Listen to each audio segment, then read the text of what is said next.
Just talk about that. Just talk about that. Now, how often or how far in advance do you know what's coming up? Because there's been a lot of twists and turns along the way. I won't spoil anything in case people are still not caught up all the way. But characters that have come and passed, and things that have happened. Do you know like kind of that week on set, or do you get those scripts in advance, or are you just as surprised as fans are almost, or? We get probably, I would say, about like a 2 weeks notice. We get like a call about 2 weeks before somebody's going to be losing their job, essentially. Wow, yeah. I'm like, you're next, dude. No, just kidding, but not kidding. But yeah, just kidding, but not really. But hey. You're like, oh, you get shot, but then he gets out of it. So yeah, so no, he's alive. Until the next page. Oh no, now he's dead. No, he's no. Wow. No, yeah, we get about 2 weeks notice. We get the call, and then it's a matter of trying to hold on to the story as close as possible, so that it doesn't get out and it doesn't get ruined for the many people, the millions of people who actually like to know what's happening as it unfolds. Yeah, you're holding some valuable secrets. It's like you and the government, I feel, have the most important secrets that people really want from you right now. Yes, they do. What's coming next? They want all the trade secrets. It's not going to happen. Yeah. They're watching me on microdisc. We can't say anything. You've done a ton of stuff, going through, your career, and I'm a big fan of your work. The Wire, and thank you. Oz, and all this. Anything that people come up to you. You can applaud for that. Yeah, we can, of course. Yeah. Yes, you can go ahead. Yeah, such an amazing show, and there's that polite applause. Yeah, great Canadian audience. Now, anything people come up to the table, or come to a panel and talk to you. Anything that you're kind of like maybe you yourself have forgotten that you've done at this point, that you're like, oh yes, I was in that. Oh, someone came up to me today and asked me about working with Michael Ironside in Starship Troopers, and I had forgotten all about that. I'd worked with Michael Ironside, and it reminded me of this story and I wanted to tell this young guy the story, but I think he was too polite he walked away. But that was the first time in a while that something had popped to me like, oh, yes, that's right. Oh, that's right. I worked with that guy who's fantastic. Oh, that's right. I had a great experience with that guy. It was pretty cool. That's cool. Keeping you fresh. Yeah, keeping me fresh. Yeah. All right. Well, so I know a lot of you here today, and you have questions of your own. So let's start getting to some audience questions and working them in. So put your hands up, and I'll repeat the question back so you guys can hear it in the very back, because I know it's tough to hear up front. So let's get started. So I think your hand was up first. Let's go over here. The most recent episode of Talking Dead, there was a quick blurb mentioning that preparing for having impaired eyesight, you were walking around with your eyes closed, bumping into things. It sounds like there's a more humorous story beyond that. Could you elaborate on that a bit? There are small children here.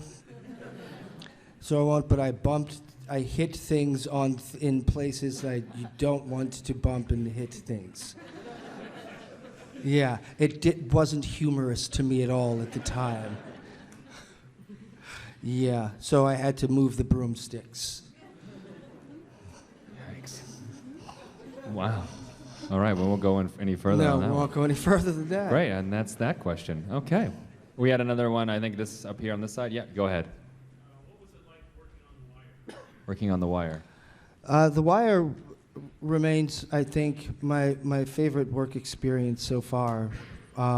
It was kind of a profound experience for me. I was a very young actor, and really didn't have a sense of how great the material was that I was working with until after. It's only after, and you come across other things, and you realize, in retrospect, wow, I was in a really special, situation at that time.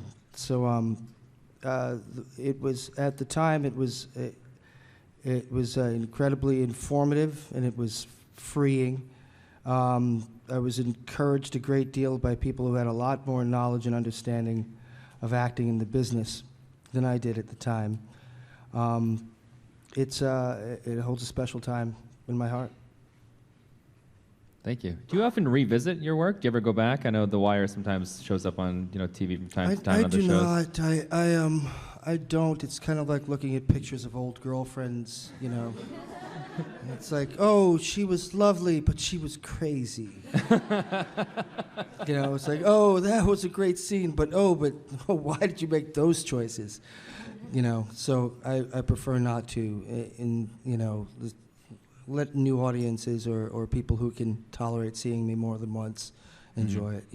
I found it cool you mentioned earlier today that before, of course, you joined Walking Dead, because a lot of other cast members at the start and the beginning didn't know kind of what it would be, and you were coming in the middle. You actually did go back and kind of catch yourself up, so you knew what was going to happen. I did, yes. I intended to watch the pilot because horror is not really my genre. I'm more of a science fiction or kitchen sink drama type of person when I'm viewing things. So I hadn't been watching the show. So I thought, I got zombies. Okay, let me see what this show is all about. And I figured I'd watch the first 15 minutes. And after the first 14 minutes, I just found myself fast forwarding like, well, how many episodes does Netflix have? And I was able to watch the first 3 seasons on Saturday, and then season 4 on Sunday, and then on Monday I was on set. Wow. I did the same thing before I came here today. That's how I prepared. That's amazing. Let's get some questions over here. Go ahead. You don't have a nightmare? Like, you're scared when Do you have any nightmares from filming? Do I have nightmares from filming? No, I have nightmares about other things. Mostly related to my childhood. Oh, why did I? Oh. No, they don't give me nightmares because thankfully I get to see the preparation that goes into everything. You know, I get to see the behind the scenes, so I get to know that it's really Charlie who's acting as this particular Walker, and though it's gruesome and everything else like that, Charlie's a nice guy and he likes blues music, and Charlie's peaceful and Charlie doesn't want to hurt you. Are you completely desensitized to it? Like if you go through a haunted house right now, are you just like... The haunted houses, I will not do them. I've gone through with Greg Nicotero, who seems to know where all of the haunts are coming from. He's like, just come with me. He said, look, someone's going to pop out from here, and then, ah! I'm like, it's not so scary with Greg Nicotero either way. But if it's me, then it's no good. I don't like the frights and shocks. There's one of the fun things about playing Father Gabriel in the beginning was that he was so afraid of everything, so I could just really embrace, that particular side. Not that Father Gabriel and Seth are the same people. Yeah, of course. Okay. Well, what about Seth? What scares Seth? What are you afraid of? Haunted houses. Haunted houses, that's it. And getting a script where your character has been killed. Getting a script where a character gets killed. All right, we have more questions on this side, so let's go over to, in the front row there. So, how did you feel about Gabriel's redemption throughout the show and how he's developed over time? How did you feel about Gabriel's redemption in the show? I'm excited by the track that Gabriel has been on. It's been exciting to play. It's as I mentioned. I think I did not expect him to survive this long, and I definitely didn't expect the kind of ride that he's been on. So it's all been very much a surprise for me. And it's Scott Gimple, when he would call and tell you about what was coming in the season, would give you very little information. I think he played everything very close to the vest, with good reason. So I was kind of surprised by quite a few things that I normally wouldn't necessarily have been if I was working on another show, where they're like, and then you're going to eat this, and then this is going to happen, and then this is going to happen, and then this is going to happen, and then this is going to happen, and then you're going to die. Scott's like, and then we may find that something happens. And that's like the answer, So it's been a surprise to see all the different changes that have come for Gabriel, and it's been really exciting to play because I think it makes sense in the way they've crafted the character. Cool. Thank you so much. Let's go to the middle. Let's go. You had your hand up for a while. So is there one character that you'd love to bring back to life on The Walking Dead? One character you'd love to bring back to life. Spoiler alert, maybe. This is a potential spoiler coming. Plug your ears if you're not caught up. Yeah, it'd be good to bring Negan back.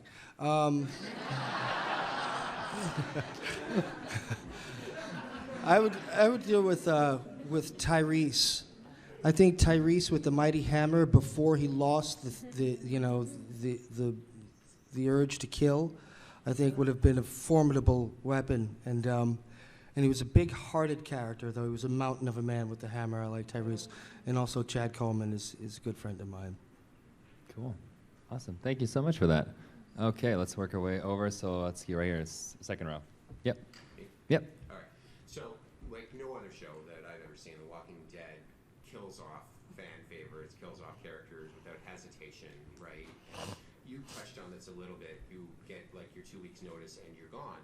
But you guys work with each other for months and months and even years, right? And then all of a sudden it's character X's last day or character's Y's last day. Do you have any sort of tradition? Do you get a cake? Do you have a party? And it wasn't Yeah, hard, right? So farewell traditions to the. last day Yeah. filming. We do have, I guess, what they call the death dinners, where we gather for dinner and kind of fet the person who's being killed off.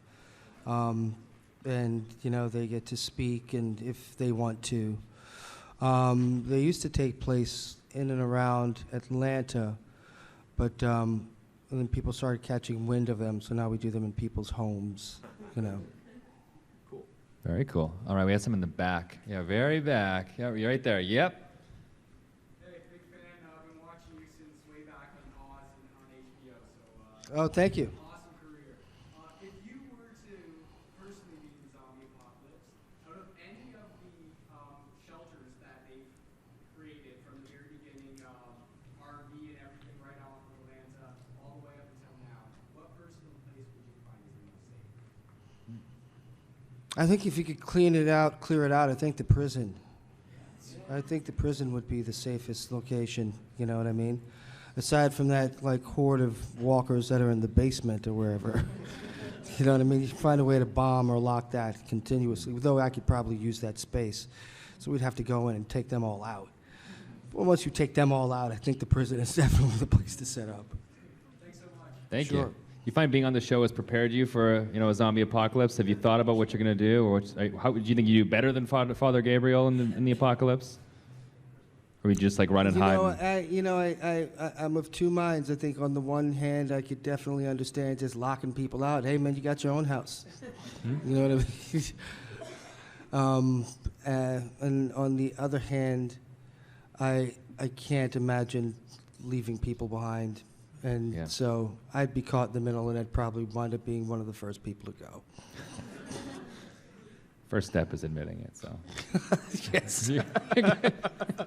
All right, back over to you. Yeah, right there in the red, yeah. Favorite cast member to work with? Which of your childs do you love the most?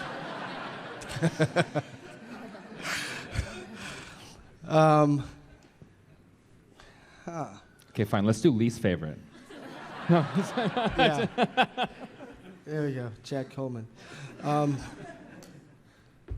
I really enjoy working with Andrew Lincoln a lot. He stays in character the entire time, and he's indefatigable. He's just, and he's a lovely man, and he's an incredibly generous actor.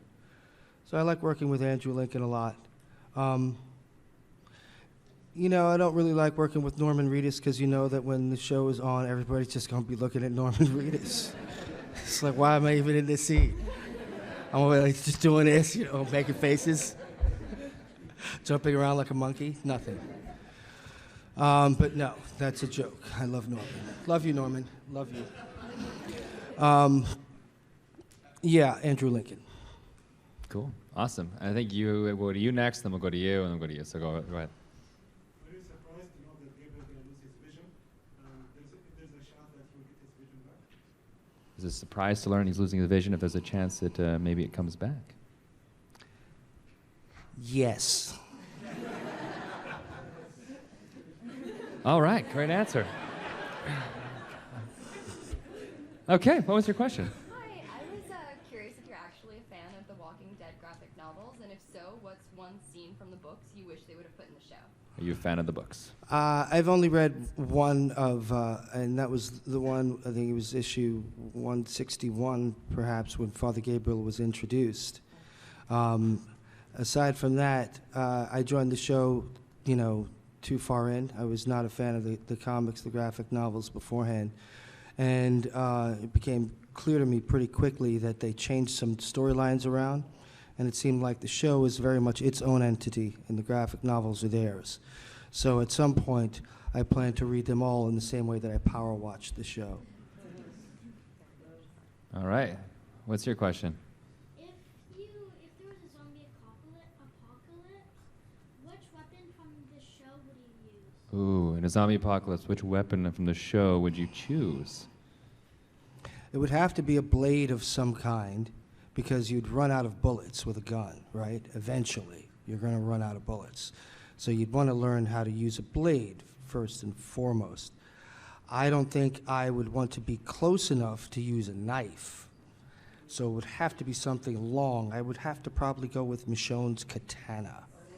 Ooh, great answer. Okay, I think you had your hand up for a while, so let's go to the yellow. Yeah, there we go.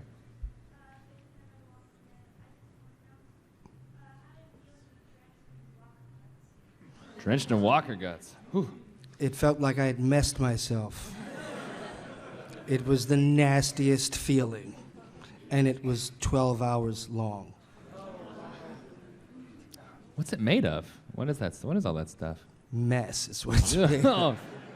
It's made of some kind of gelatinous rubber type of Corn syrup and whatever. something, and then they pour other liquids on top of it, but the actual base of it is this gelatinous rubber that you can kind of press and it bubbles. It's just foul, man. Do you ever go home and find something that you missed? Oh, and lots of wax, so it sticks as well. Oh. Yes, and you do find it like sand everywhere when you get home. It's like, I didn't take off my shoes. I don't. How do I have it between my toes? This is nasty. You got the best haircut for this apocalypse, though. 'Cause Yes, when that I stuff would do. get in your hair, that would be. That would be horrible. Ooh, You'd have a hard time of it. that'd be gross. All right. Well, all right. Negan's here. Let's go to you. You said you like working with Andrew Lincoln, but is there anybody you've clicked with really creatively and or director-wise or anything doors open for you for future projects? From working on The Walking Dead? Not as of yet. Anybody that you're like, I really want to work with you again? I really enjoyed working with Josh McDermott in our Gabriel Eugene scenes, that we've had. There was a conversation between, I think, in that issue that Father Gabriel was introduced, where he and Eugene have some kind of conversation about the difference between, I guess, God and science or something like that. And we were hoping to have that exchange, but that hasn't happened. I mean, there are a bunch of people. There's so many people in the cast. Just this season alone, I've been kind of isolated in the storyline of Father Gabriel getting separated from all the people in Alexandria. You know what I mean? So it was a whole new set of people to work with, and Jeffrey Dean Morgan was really exciting to work with in the trailer, in the scene where we put on all the guts. Cool. Thank you. So if you're shooting your own storylines, then you probably have no idea what else is going on until, I guess, the episode is finished. Yes. So you're kind of finding out with the fans. I find out with the fans when it airs. Yeah. I mean, Wow.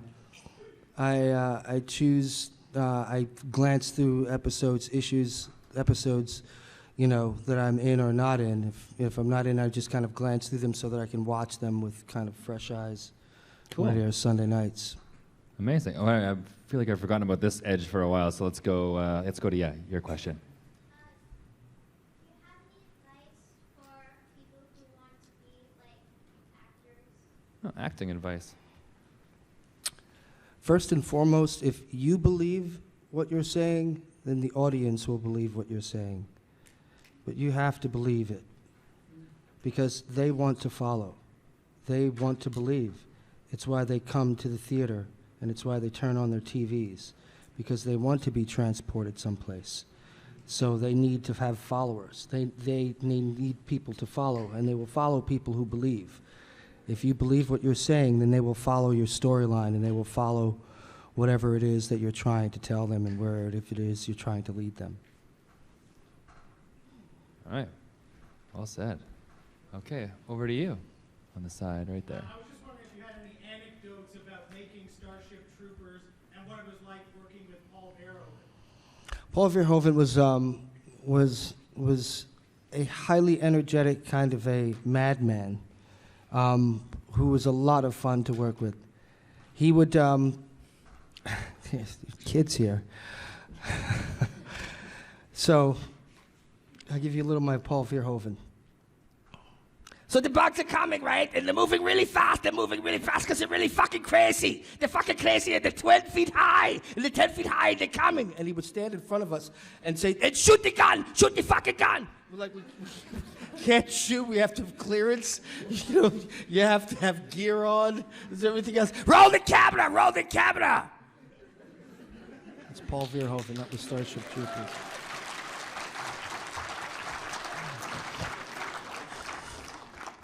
Whew, wow, okay. You had your hand up for a while, right in the back. Yep, right you.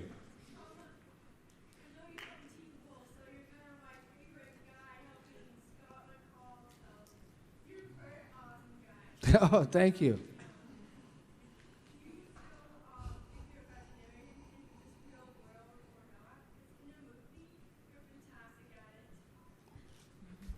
I have a love of animals. I don't know that I have the stomach to be able to operate on anything. You know what I mean? I vomit if I break a rock. It's like, it would not be good. If you weren't to be an actor, what do you think you would have done? Did you have another path planned out years and years ago?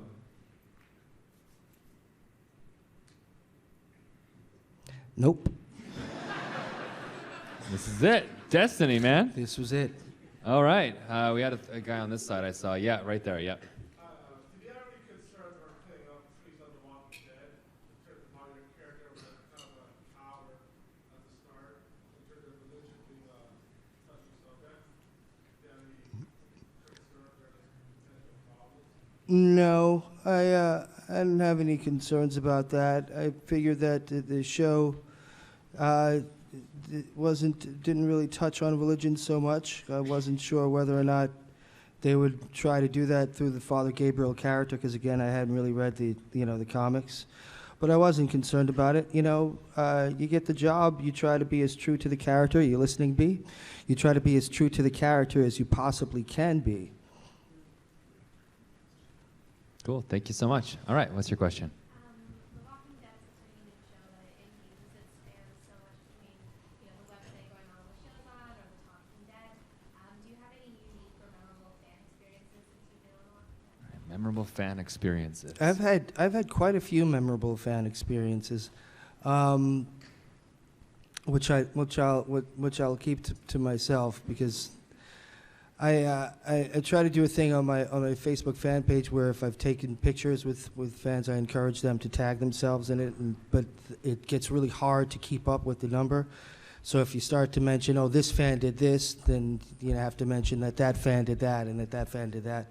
However, I do get quite a few crocheted Father Gabriel dolls, and the stories that come along with them are really kind of cool.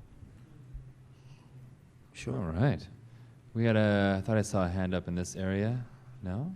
Okay. We have any more questions? Oh, all right. Okay, there we go. Let's go to you, and then we'll go over to you. So go ahead, right there. Just a quick question. Do you find it, or do you think that it would be hard to break the typecast, what we typecast as now, because it's not such a good job as this character for any future role? I haven't. Yeah, I've been really fortunate in that I haven't really been I've been able to have the kind of career where I've played a variety of characters, and I think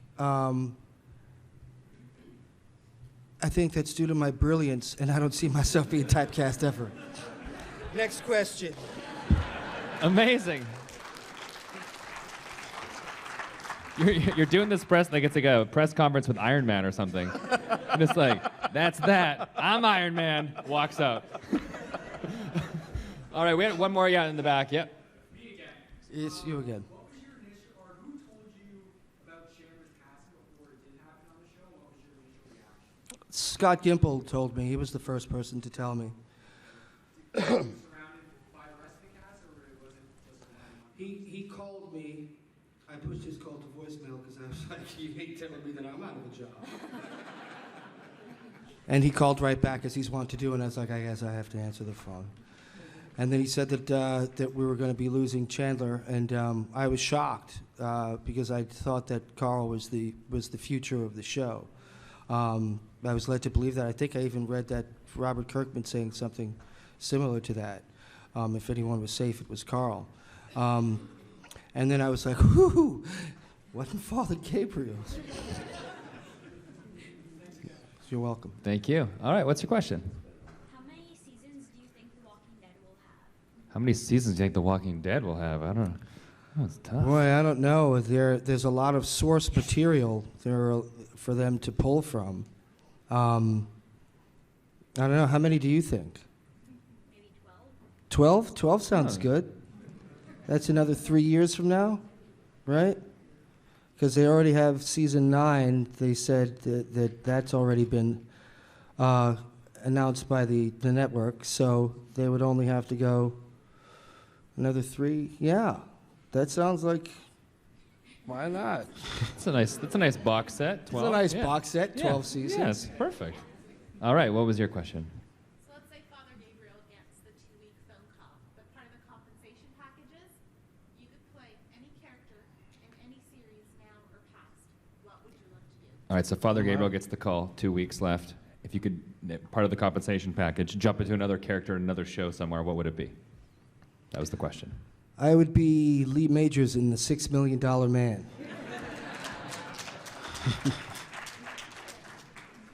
Thank you. Are you watching anything right now on TV? Are you into anything? I watch Ghost Adventures Okay. on the Travel Channel, Zach Baggins and crew. I watch a lot of sporting events. I'll watch any Law and Order marathon that comes on, whether it's Law and Order or Law and Order Special Victims Unit or Criminal Intent or Law and Order They Went to Tea. I don't know, there's so many Law and Orders. But I don't really watch new shows. It's hard to, I travel a lot, so it's hard to keep track of things. I tend to power watch things. Yeah, cool. That's awesome. You had a question too, right? Which season Walking Dead is your favorite? Which season of The Walking Dead was your favorite?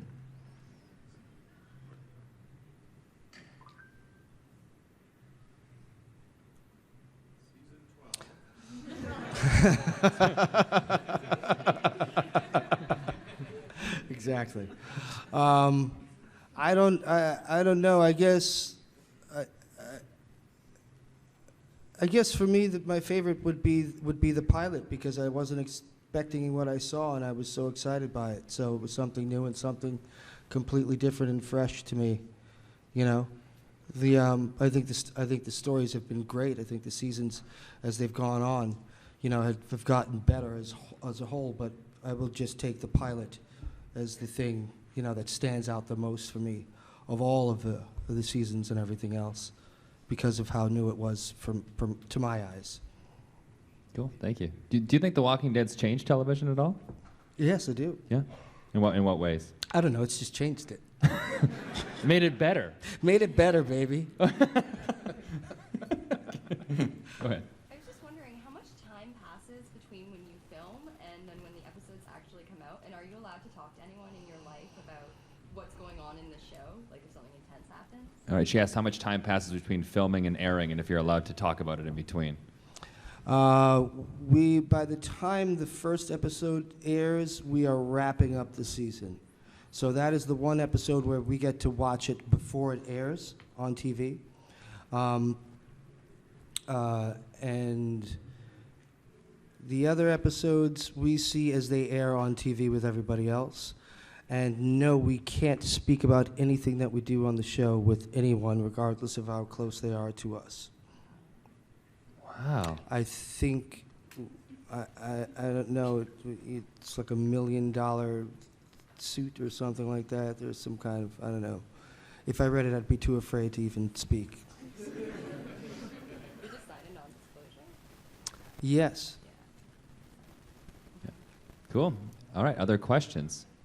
Okay, let's go over here and then we'll go to you next. So go ahead. If you can pull off one character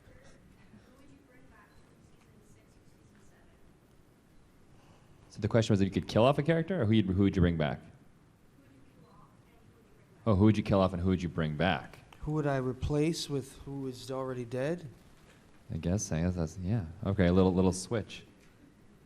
Again, I love all my childrens equally the same. Okay. All right, over to you. Have you ever accepted a role for a character and you had some sort of idea in mind as what they were going to be, and then when you actually got to do it, it was quite a bit different? Yes. Quite a few times I've accepted roles that I thought were going to play out one way, but I was asked to do something differently than I was led to believe I would do. But ultimately, you come to some kind of compromise with whomever you're collaborating on, and you're able to get some of your ideas in there as well. Very cool. Okay, back over to you. Then we'll go to you next. How long does it take to film an episode? It takes about 8 days. 8 16-hour days. Wow. It's actually not all that long, really, because like they do commercials in like 2-3 days sometimes. So I think the episodes run like maybe 48 minutes or something like that. wow. You know, like 12 minutes of commercial time or something like that.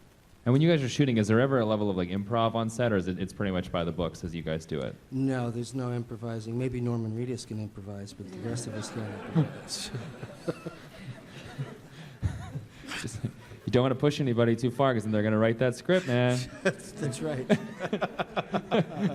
Go ahead. So I know that you say you went back and you rewatched the show from season 1, but your character's coming in season 5. Do you ever look back at those first 4 seasons and say, Father Gabriel should have been there in that moment with that character? No, because I think he was at a different level. He was at a different level in his understanding of what the world had become. So he would have been a different person if we would have met him sooner. Do you know what I mean? He'd been alone for about 18 months, which I think is enough to drive people crazy. You're welcome. Cool. Thank you. All right, let's go back to this side. Over to you. Oh, you haven't? Oh, sorry. It's like kind of blocked there by the microphone. Okay, go ahead. Thank you.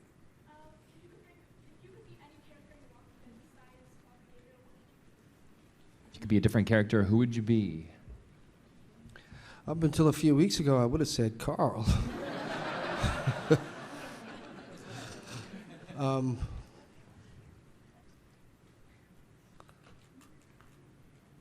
You know, he's dead now, but I think Shane would have been fun to play.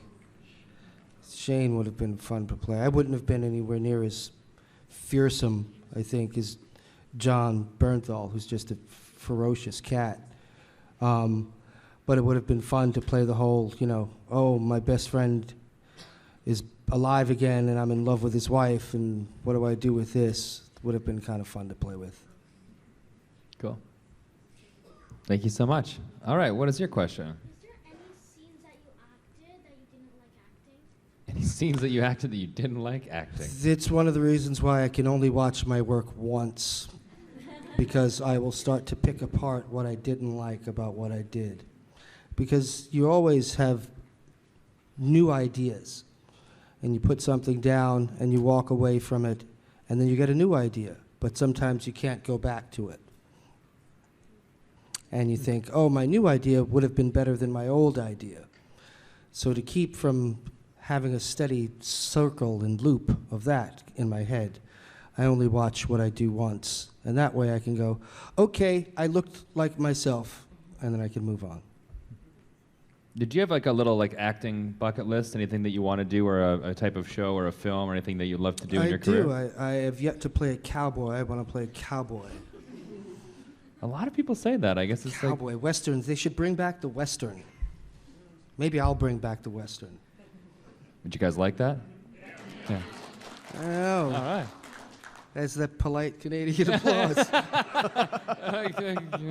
I guess. We're impartial, but okay. Go. What's your question? Some interest on your physical and mental state. Are you guys eating during this? Are you eating okay? Is there a psychiatrist, a psychologist?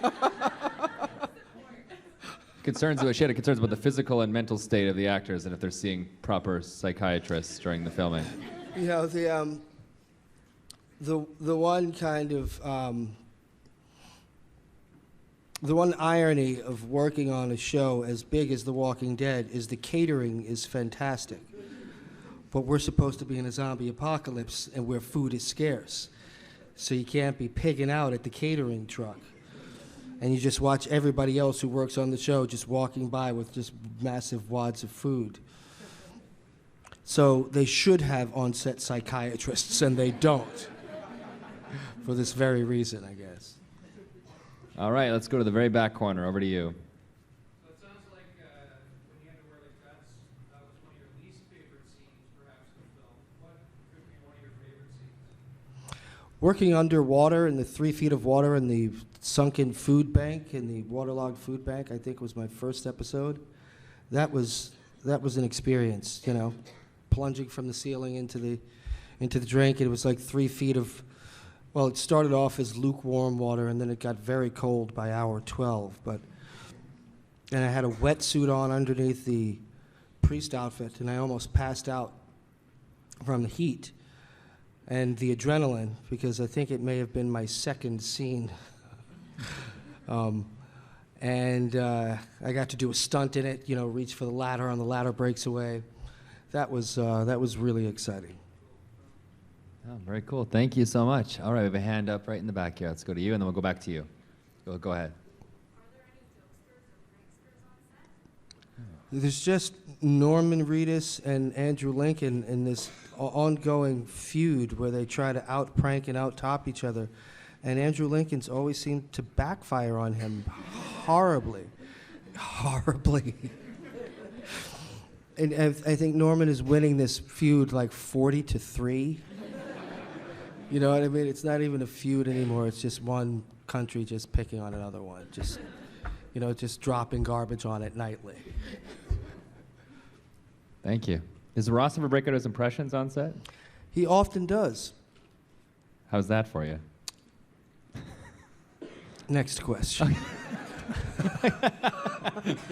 All right, we had someone a question up in the back corner. Yeah, go ahead. I'm just curious who you found yourself hanging out with during those 16-hour days. Who's had the most fun to hang around with? Ross Marquand. Yeah, Ross is fun to hang out with. Yeah. His trailer is, we're trailer mates right next door, so he hears me singing along to David Bowie and the Beatles all day long, and I listen to his impressions all day long. But they're great, man. They're great. Cool. Thank you so much. So when you guys obviously have, you say you have your own trailers or whatnot, so if someone is killed off the show, do they just like rip the name off and then bring in the new actor and stick that on? That seems like a little Yeah, little they much. rip off the name, they take the Jeez. picture off the wall, they toss it in the garbage, you Oh. say, that's that one.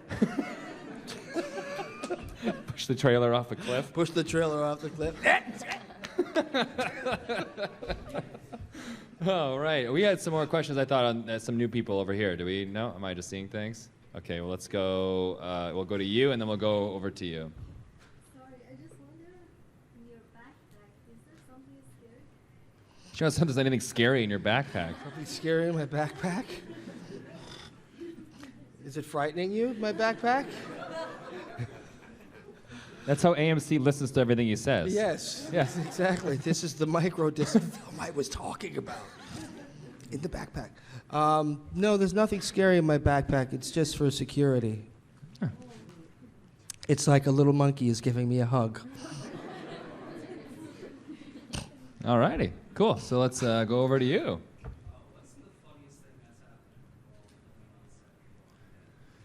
Funniest thing that's happened on set?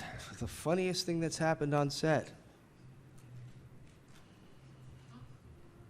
It's not really a funny type of a set.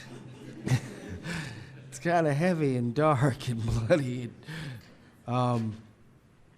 So I struggle to give an answer to that question. I'm sorry.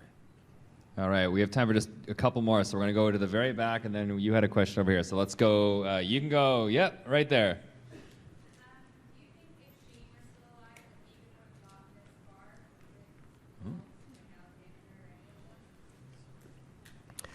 Do I think if Shane were alive, if would Negan... Negan would have got as far.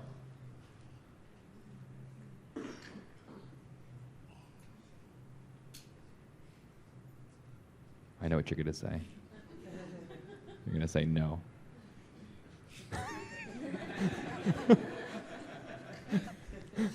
No. Knew it! Knew it! All right, last question over here in the front. Oh, sorry, yeah, right there, yeah.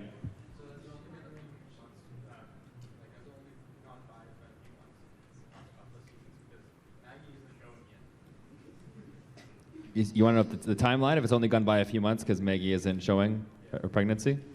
Yeah, I don't know what the timeline is. I don't even know if it's a few months, man. It might be like 3 days.